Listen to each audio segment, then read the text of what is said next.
नमस्कार दोस्तों, आपका स्वागत है हमारे इस यूट्यूब चैनल पर। आज हम कक्षा 9 का मैथ्स का कोर्स स्टार्ट करने जा रहे हैं।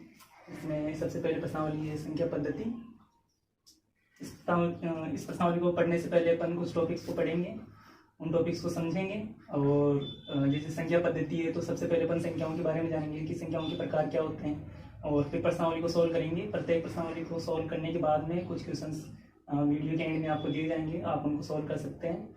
और शुरुआत करते हैं। संख्या पद्धति तो सबसे पहले अपन समझे संख्याएं कितने प्रकार की होती हैं।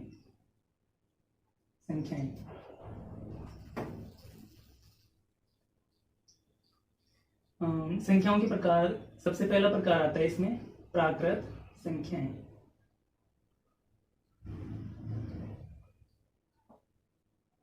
प्राकृत संख्याओं में एक से लेके अनंत तक की सारी संख्या आती है, और ये सारी क्या होती हैं? पॉजिटिव होती हैं, यानी प्लस की सारी संख्याएं इसमें कंसीडर की जाती है। और प्राकृत संख्याओं को इंग्लिश में कहते हैं नेचुरल नंबर्स, और इसको डिनोट किया जाता है एन से। दूसरे नंबर पर आती है पूर्ण संख्याएं।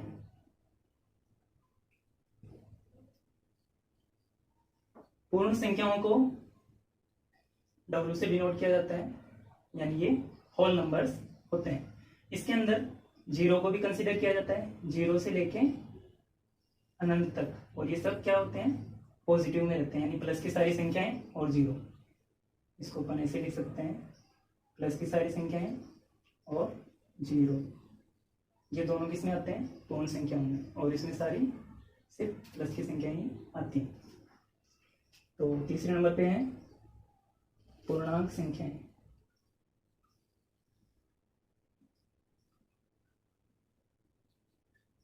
तीसरे नंबर पे है पूर्णांक संख्याएं। पूर्णांक संख्याओं को जेड से डिनोट किया जाता है, और इनको इंटीजर्स कहा जाता है इंग्लिश में। और इसमें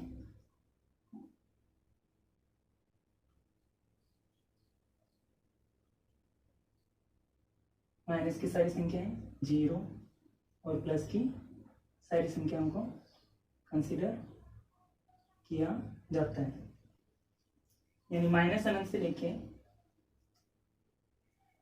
प्लस अनंत तक के बीच में जो भी संख्या आती है उनको लिया जाता है। और इन तीनों में किसी में भी डेसिमल वाले पॉइंट वाली संख्याएं नहीं ली जाती, यानी जिसमें दशमलव वो संख्याएं कंसीडर नहीं की जाती। चौथे नंबर पर इसमें होती है, चौथे नंबर पे है परिमेय संख्याएं।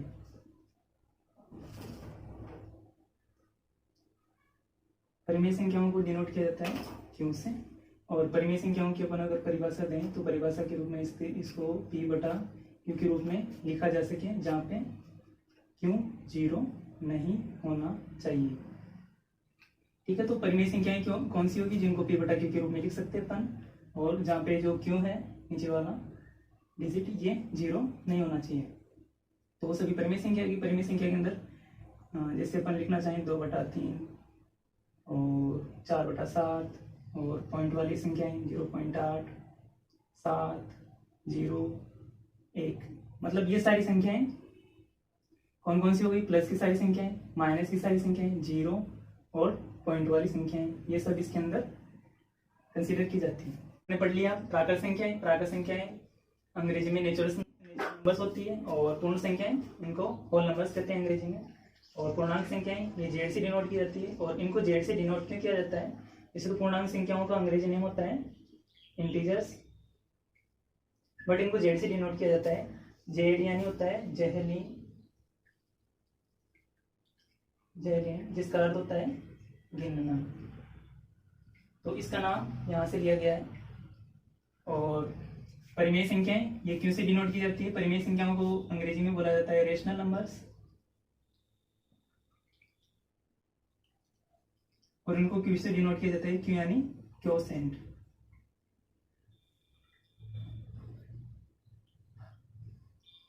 ठीक है, तो अपन प्रश्नावली शुरू करते हैं। प्रश्नावली के क्वेश्चन को सॉल्व करते हैं एक एक करके। तो कक्षा 9 की प्रश्नावली 1.1 अपन शुरुआत करते हैं, और इसका पहला प्रश्न है, क्या शून्य एक परिमेय संख्या है?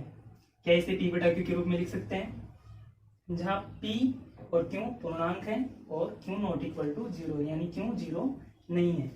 तो सबसे पहले तो अपन ने पढ़ा था, जब अपन परिमेय संख्याएं पढ़ रहे थे तो अपन ने पढ़ा था भाई शून्य भी परिमेय संख्याओं में गिना जाता है, तो शून्य परिमेय संख्या है।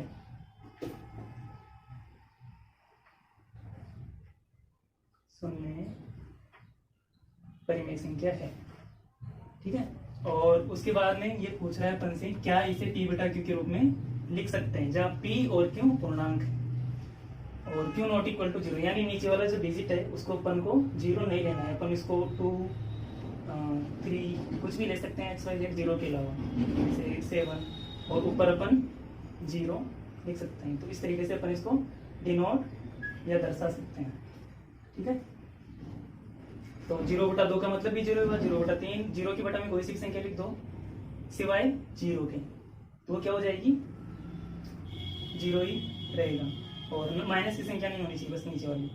क्वेश्चन नंबर 2 है 3 और 4 के बीच में 6 परिमेय संख्याएं ज्ञात कीजिए। तो अपन ले लेते हैं 3 और 4। 3 और 4 के बीच में अपन को 6 परिमेय संख्याएं ज्ञात करनी है। 3 और 4 का मध्य वाली, ठीक है। तो अपन इनको दशमलव ले सकते हैं, 3.1, 3.27, यानी 3 से तो बड़ी होनी चाहिए लेकिन 4 से छोटी, वो सारी संख्या अपन लिखेंगे। 3.9 भी लिख सकते हैं, 3.7, 3.21 और 3.11, ठीक है। तो 1 2 3 4 5 6 परिमेय संख्या अपन ने लिख दी। वैसे तो कोई सी भी दो संख्याएं रहती है तो उनके बीच में अनंत संख्याएं होती है, तो अपन कोई सी भी दो संख्याओं के बीच में कितनी संख्याएं पूछे क्वेश्चन में अपन लिख सकते हैं। नेक्स्ट क्वेश्चन है क्वेश्चन नंबर 3, 3/5 और 4/5 के बीच 5 परिमेय संख्याएं ज्ञात कीजिए। तो अपन लिख लेते हैं 3/5 और 4/5। 3/5 को अपन सोल्व करें तो ये हो जाएगा 0.6, और 4/5 को अपन सोल्व करें तो हो जाएगा 0.8। तो अपन को 0.6 और 0.8 के बीच की 5 परिमेय संख्याएं ज्ञात करनी है। तो 0.6 और 0.8 के बीच की सारी संख्याएं अपन लिख देंगे, कोई सी भी जो अपन सोच सकते हैं।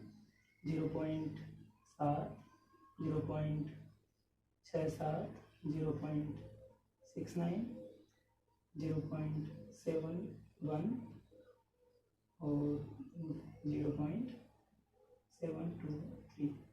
तो कोई सी भी पॉइंट में 1 2 3 4 5 संख्या तक हो गई, बड़ी छठी भी। तो 3/5 और 4/5 के बीच में ये 5 संख्याएं हो गई, और इसके अलावा अपन और भी बहुत सारी संख्याएं निकाल सकते हैं। फोर्थ क्वेश्चन नंबर 4 है, क्या निम्नलिखित कथन सत्य है, कारण सहित उत्तर दीजिए। अपन को इनको सत्य असत्य बताना है और उनके साथ कारण भी देना है। तो सबसे पहला क्वेश्चन है, छोटे का फर्स्ट क्वेश्चन है, प्रत्येक प्राकृत संख्या एक पूर्ण संख्या होती है। यानी जो प्राकृत संख्या है उनको पूर्ण संख्या अपन कह सकते हैं क्या। प्राकृत संख्याएं 1 से लेके अनंत तक रहती है, यानी सारी प्लस में रहती है, और पूर्ण संख्याएं 0 से लेकर अनंत तक रहती है, यानी ये और ये होती है, ये प्राकृत और ये पूर्ण, ठीक है। तो इन संख्याओं को अपन पूर्ण संख्याएं कह सकते हैं क्या। तो अपन बिल्कुल कह सकते हैं कि प्रत्येक प्राकृत संख्या जो होती है उसको अपन पूर्ण संख्या भी कह सकते हैं। क्यों, क्योंकि ये 1 से लेकर अनंत तक है और ये 0 से लेकर अनंत तक है, ये भी प्लस में है और ये प्लस में है, तो ये सारी संख्याएं इसके अंदर आ जाती है, इसलिए इनको अपन क्या कह सकते हैं, प्राकृत संख्याओं को अपन पूर्ण संख्या कह सकते हैं, यानी ये क्या है, सत्य है। दूसरा क्वेश्चन है, प्रत्येक पूर्णांक संख्या एक पूर्ण संख्या होती है। पूर्णांक संख्या है, अब पूर्णांक संख्या में अपन ने पढ़ा था माइनस अनंत से लेके प्लस में अनंत तक की संख्याएं होती है सारी, यानी माइनस की सारी संख्याएं, प्लस की सारी संख्याएं और 0, ये सब इसमें कंसीडर किए जाते हैं। तो ये सारी संख्याओं को अपन प्राकृत संख्याएं कह सकते हैं क्या। ये सारी जो पूर्णांक संख्याएं इनको प्राकृत संख्याएं कह सकते हैं क्या। तो अपन को देख के पता चलता है कि ये जो सारी संख्याएं हैं, माइनस की, प्लस की और 0, ये सब प्राकृत संख्याओं को प्राकृत संख्याओं में कंसीडर नहीं की जाएगी, तो इसको अपन असत्य लिख सकते हैं। क्यों, क्योंकि इसके अंदर क्या नहीं आएगी, माइनस वाली संख्याएं नहीं आ पाएगी, इसलिए ये असत्य है। तीसरा क्वेश्चन है, प्रत्येक परिमेय संख्या एक पूर्ण संख्या होती है। अब परिमेय संख्याओं में सारी आ गई, माइनस की भी आ गई, परिमेय में माइनस की भी आ गई, परिमेय संख्या में माइनस की, प्लस की, जीरो और बटा वाली सारी संख्याएं आ गई। तो ये सारी संख्याएं परिमेय संख्याओं में आ गई, तो परिमेय संख्याओं को अपन प्राकृत संख्याएं कह सकते हैं क्या? बिल्कुल नहीं कह सकते। क्यों? क्योंकि इसमें माइनस की संख्या है और माइनस की संख्या और पी बटा क्योंकि रूप की संख्या नहीं आएगी और जीरो भी कंसिडर नहीं हो पाएगा, इसलिए इसको अपन प्राकृत संख्याएं नहीं कर सकते। प्रैक्टिस क्वेश्चंस हैं, यानी जो आपको प्रैक्टिस करने हैं क्वेश्चंस घर पे, वो क्वेश्चंस हैं। क्वेश्चन 1 3/6 तथा 8/5 के मध्य 5 परिमेय संख्याएं याद कीजिए, आपको सोल्व करना है। और दूसरा क्वेश्चन है सत्य असत्य बताइए। तो इन दोनों क्वेश्चंस को आपको सोल्व करके प्रैक्टिस करनी है। Thank you for watching.